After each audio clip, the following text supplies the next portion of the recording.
Hello and welcome back to this edition of Bayou Time. Again, your host, Keith Weissite, licensed clinical social worker with Charitable Home Care. Very glad you're joining us.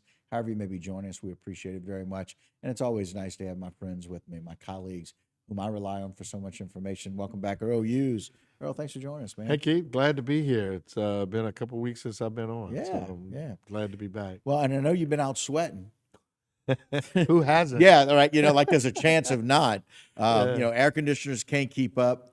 The heat of the summer is very prevalent, but you were telling me about some rather significant heat.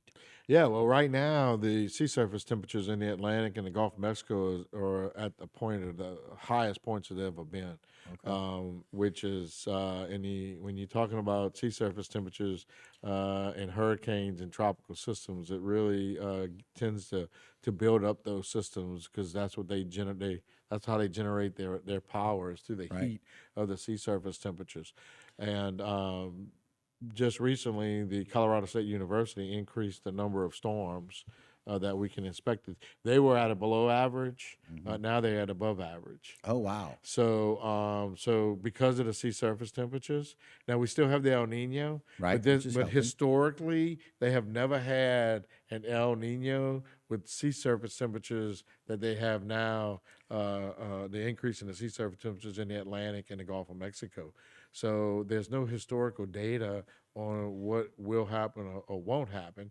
But given that they have Colorado State University has increased the number of storms, I think they're leaning more toward the side that the sea surface temperatures are going to overtake the El Nino El Nino effect. with regards to the impact of the number of storms this Right. year. And because of that heat and the subsurface on that both the Gulf and in the Atlantic, we're looking at potential for more water, right? Sure. As these tropical systems use the heat from that sea surface temperature to generate more stronger storms, it also increases the evaporation rate in these storms, which means they suck up more water Right. in the area, which means that as they fall over land, they'll drop more water, and there's possibility that we could see increased flooding from the smaller storms like the tropical storms and the Category 1s and 2s. Right. But we're also seeing a lot of that water just coming from these afternoon showers, right? Yeah, we have, and to be honest with you, these afternoon showers, the heat of the day is kind of what spurs these thunderstorms, Right. and they're sporadic though, Right. so it may rain in Thibodeau, but we don't get any rain in Houma, Right. or vice versa. Right. So I know at my home it's been dry. Yeah. It's been Okay. really dry at my house too. But So but driving, I was in storms for 5 hours on the way on Sunday on the way back from Florida. And so a lot of those storms, that heat's really creating some really driving rain.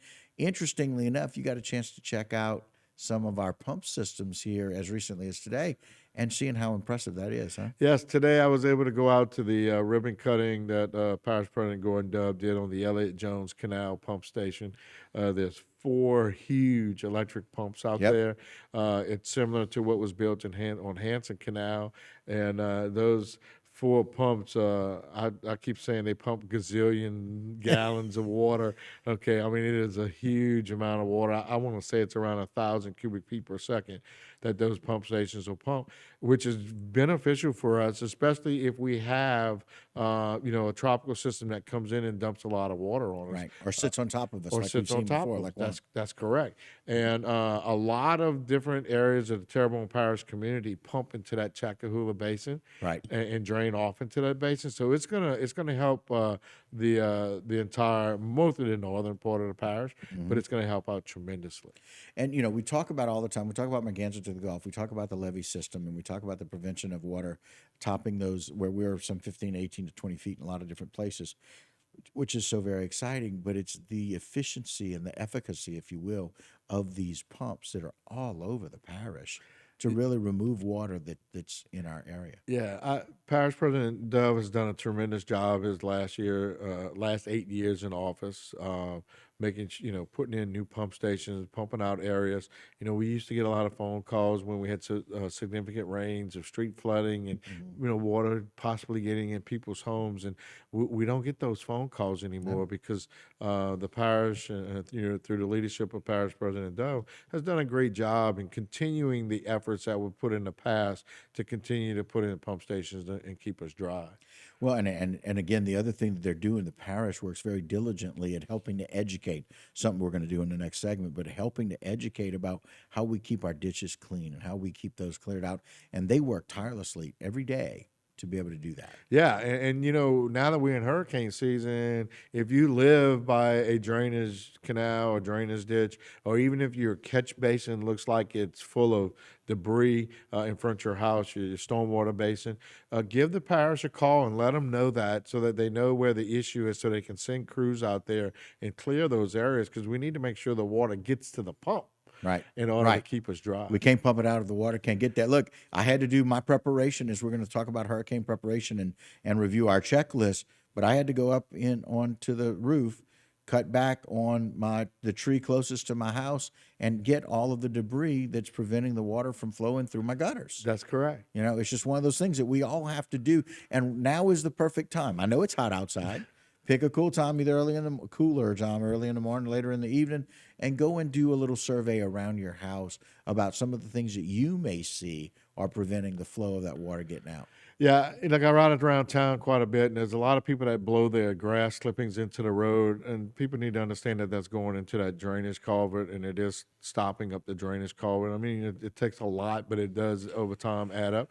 And if you would just blow that grass back onto your lawn, it provides fertilizer for your lawn. It could be a good thing. So, that's one of the things. That's one of my pet peeves when I drive around town. Grass on the street. But we've got another heat wave this week.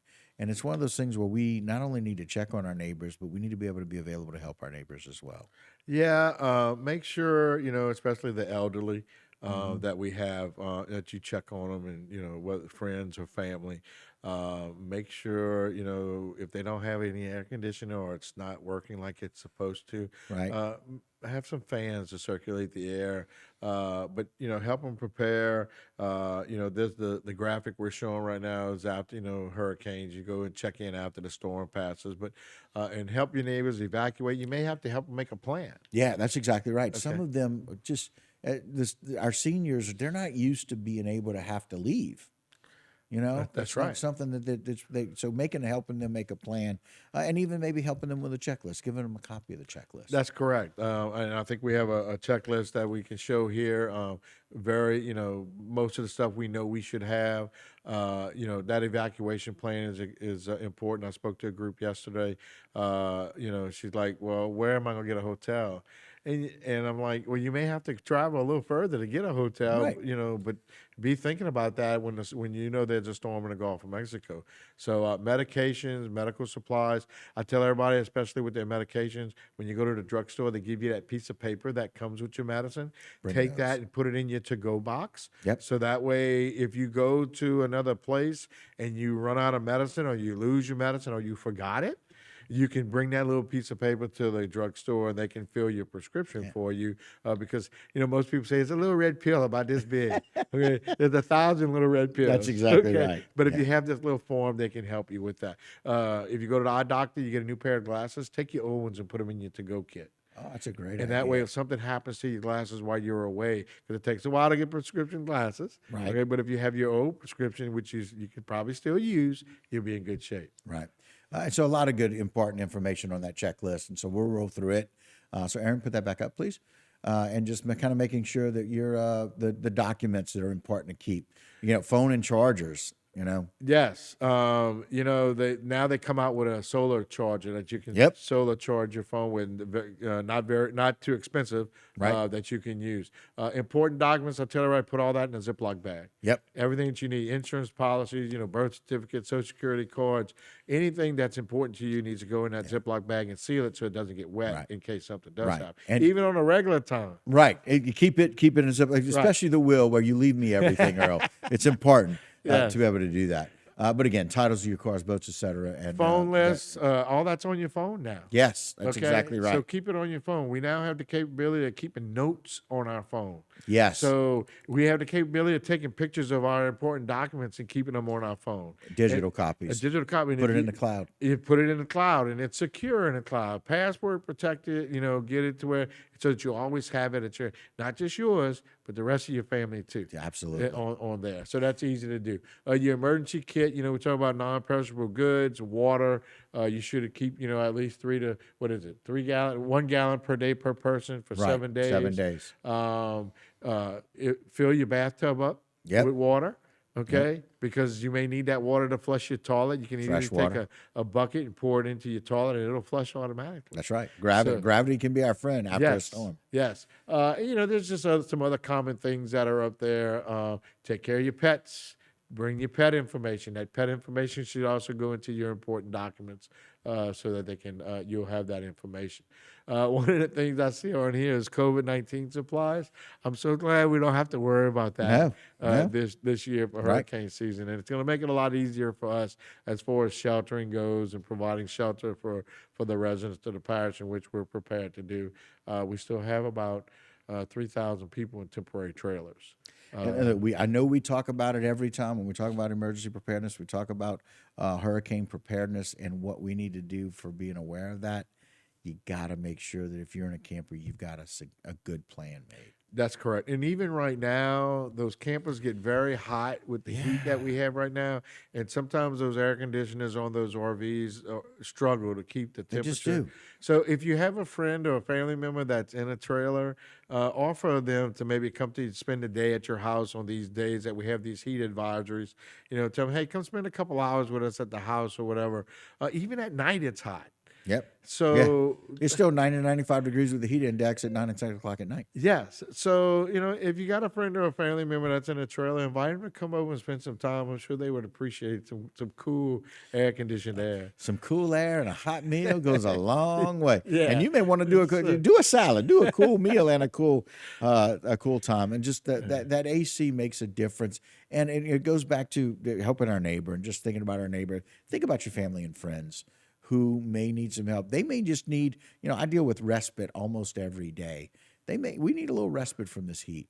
And help our neighbor by inviting them and over. look, even when the heat's going to be over, we're going to have very high electric bills because we're running our air conditioning so much. So you may have a neighbor or family or elderly member of your family that may need a little extra funding because they're going to take that money and have to pay their electric bills. So they may need something to help with maybe, some food or something or some other little bill or something. But they're going to see some increase in their electric bills. Find a way to give them a little blessing. That's correct. So that it makes it a little easier for them because we know that they're struggling with that. Earl, always appreciate you coming on, giving us these updates and knowing what's going on with our weather, knowing what's going on with our preparation, and knowing what's going on in early identification of what we need to do. Yeah, and I appreciate the opportunity to come on and kind of let the residents know what they need to do to be prepared for this upcoming season. Absolutely. All right, guys, and that will do it for this particular segment of Bayou Time. Don't go anywhere. A lot more local programming right here on HTV.